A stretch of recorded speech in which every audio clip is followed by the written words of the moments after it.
A surgeon, banned from private practice following a damning investigation into patient safety, continues to hold a scalpel and operate on patients within the National Health Service. This isn't a hypothetical scenario. This is the deeply unsettling reality unfolding right now in the United Kingdom. One healthcare system, Nuffield Health, a private institution where patients pay for a promise of premium care, reviewed the evidence and declared a surgeon's conduct so dangerous it failed to meet the standards of medical practice they demand.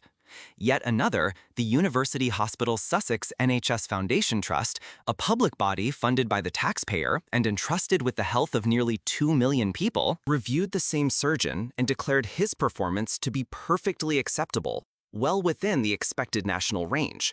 How can this possibly be?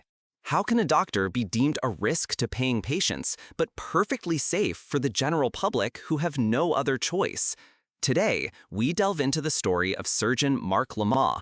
We will dissect the alarming investigation that led to his banishment from one of the country's leading private healthcare providers. We will share the harrowing 5-year ordeal of one of his NHS patients, Sheryl Hunter, whose life was turned into what she describes as a living hell. And we will confront the terrifying question at the heart of this scandal. Who is protecting the patients? Is the system fundamentally broken? Or is something far more disturbing happening behind the closed doors of one of the largest hospital trusts in the NHS? The story begins with a stark and frankly shocking statistic that must be heard to be believed. A former employee at Nuffield Health's hospital in Brighton, a whistleblower concerned for public safety, revealed a chilling piece of internal data. Over a 12-month period, it was found that a full 1/3 of Mr. Lamah's patients had experienced a moderate harm event. Let's be absolutely clear about what that means. This isn't a minor complaint or a less-than-perfect scar. A moderate harm event is a significant, unplanned, and damaging outcome. It's when a patient has to be unexpectedly transferred to another hospital for more intensive care because their condition has worsened. It's when a patient is readmitted shortly after discharge because something has gone terribly wrong. To put this in perspective, the expected rate for such events, the accepted benchmark for a competent surgeon in this field, is around 5%. Lamah's rate was reportedly 1/3, or over 33%. That is more than 6 times the acceptable level of harm. It means for every 3 patients he operated on, 1 suffered a significant negative outcome. Following an independent investigation into these deeply worrying concerns, Nuffield Health, a major private provider with a reputation to protect, took swift and decisive action. In a statement to the BBC, they confirmed, and I quote, "Mr. Lamah's practicing privileges with Nuffield Health have been withdrawn. His conduct did not meet the standards of medical practice and governance we expect. Patient safety is our top priority, and we hold all consultants to the highest standards." This is an unequivocal verdict. They investigated, they found his conduct unacceptable, and they stopped him from working in their hospitals to protect their patients. The story should, by all rights, end there. A surgeon with such a track record should surely be subject to a national review. But it doesn't. In fact, this is where the story pivots from concerning to truly nightmarish. While Nuffield Health has barred him, Marc Lamah continues to work as a colorectal surgeon at the Royal Sussex County Hospital in Brighton, a hospital run by the University Hospitals Sussex NHS Foundation Trust. When questioned by the BBC, the NHS Trust offered a completely different and, frankly, baffling narrative.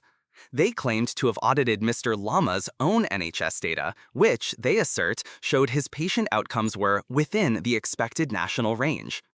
Even more bewildering, the trust claimed that Nuffield's own independent investigation had found, and again I quote directly, no concerns with regard to technical abilities, surgical practice, or patient safety.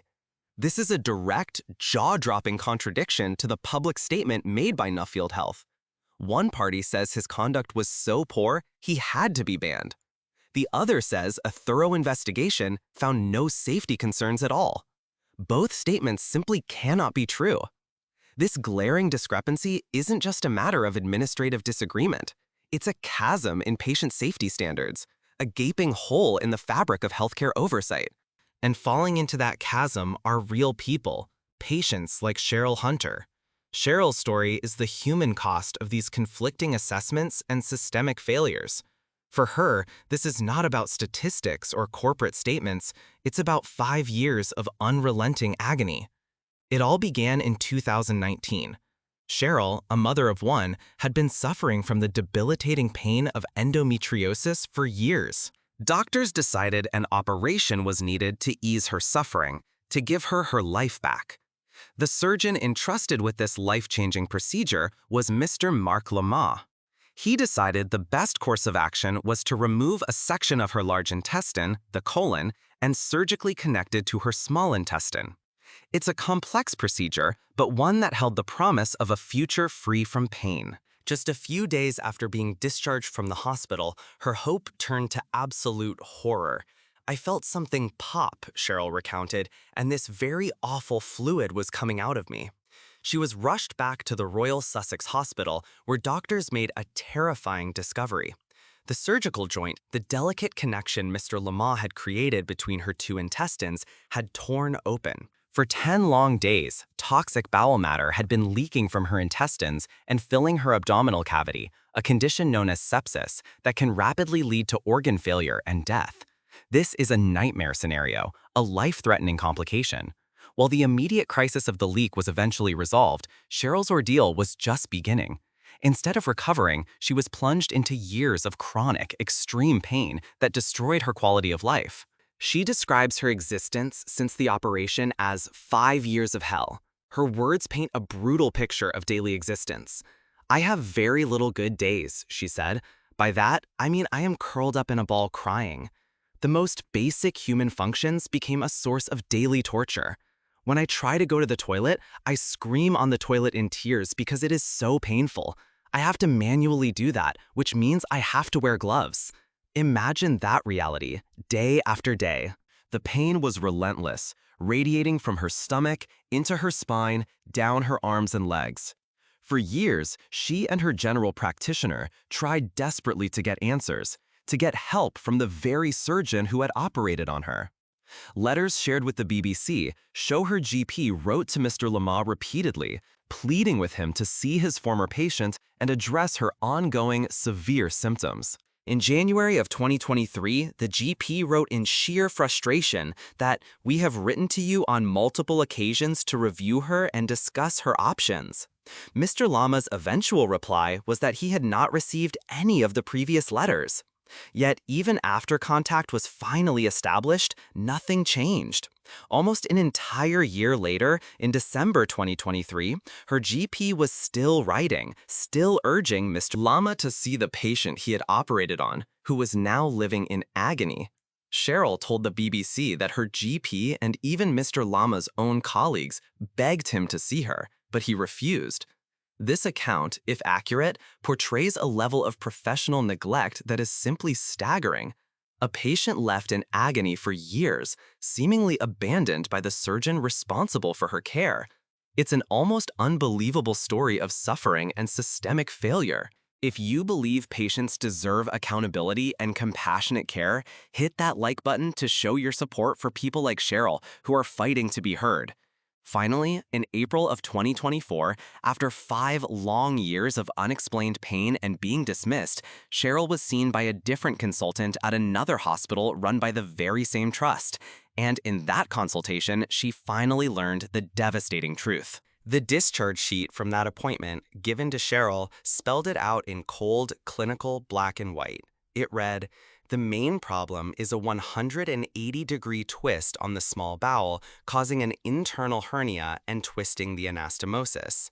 The anastomosis is the surgical joint Mr. Lamah had created. According to what Sheryl says she was told by the new medical team, it was a catastrophic and fundamental surgical error. When they did the reconnection of the intestines," she explained, her voice heavy with the weight of 5 years of pain, "they put it on backwards." This alleged mistake didn't just cause her 5 years of pain. It created a ticking time bomb inside her body. A twisted bowel carries a constant, high risk of rupture. If you rupture, she was told by the new team, it's a 2-hour window before death. In a sickening twist of irony, The horrific daily procedure she had been forced to endure to manage her bowels may have been the one thing that saved her life. "Had I not been manually opening my bowels for 5 years," she said, "they said that would have happened." An independent medical expert who reviewed the details for the BBC confirmed that the twist certainly is a consequence of the 2019 operation. The NHS Trust, however, has stated that surgical error was only presented as one of a range of possibilities, and that only another operation could confirm if an error was made or if the twist occurred naturally. But the damage from the 5-year delay is undeniable. Sheryl has been told her condition is now so severe that she needs extensive pelvic reconstruction surgery before they can even attempt to fix her intestines. She is now on another NHS waiting list, her life still on hold, and has bravely spoken to Sussex police about her experience. This brings us to the even wider, more chilling context of this story. This is not just about one surgeon or one patient. The University Hospital's Sussex NHS Foundation Trust is at the center of a massive police investigation codenamed Operation Bramber.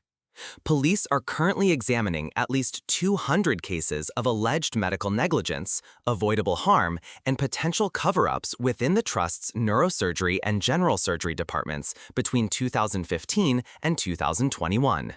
This investigation suggests a potential pattern of deep, systemic, and cultural problems within one of the largest organizations in the entire NHS. Former NHS colleagues of Mr. Lamah have also raised their own concerns to the BBC. Yet, he continues to practice at the Royal Sussex County Hospital. Sheryl Hunter's final words on the matter are a raw and powerful indictment of the man and the system that protects him. "I think it's disgusting. That man shouldn't be allowed to touch any other patients," she said. She recalled the advice she was once given. "I was told Marc Lamah has a terrible bedside manner, but he's a fantastic surgeon." Her own lived experience led her to a different, chilling conclusion. Marc Lamah has a terrible bedside manner, and he's a terrible surgeon. He shouldn't be allowed to operate, as far as I'm concerned. So we are left with this impossible, infuriating situation. A private hospital system that banned him to protect patients. A public hospital system already under a cloud of police investigation for widespread negligence that defends him. And a patient left physically and emotionally shattered who believes she is only lucky to be alive. This story raises profound questions about patient safety, oversight, and accountability that go to the very heart of the National Health Service. We will be following this story and the wider Operation Bramber investigation very closely. To make sure you don't miss any updates on this critical public safety issue, subscribe to our channel and ring the notification bell for all future updates. The people of Sussex, and indeed the entire country, deserve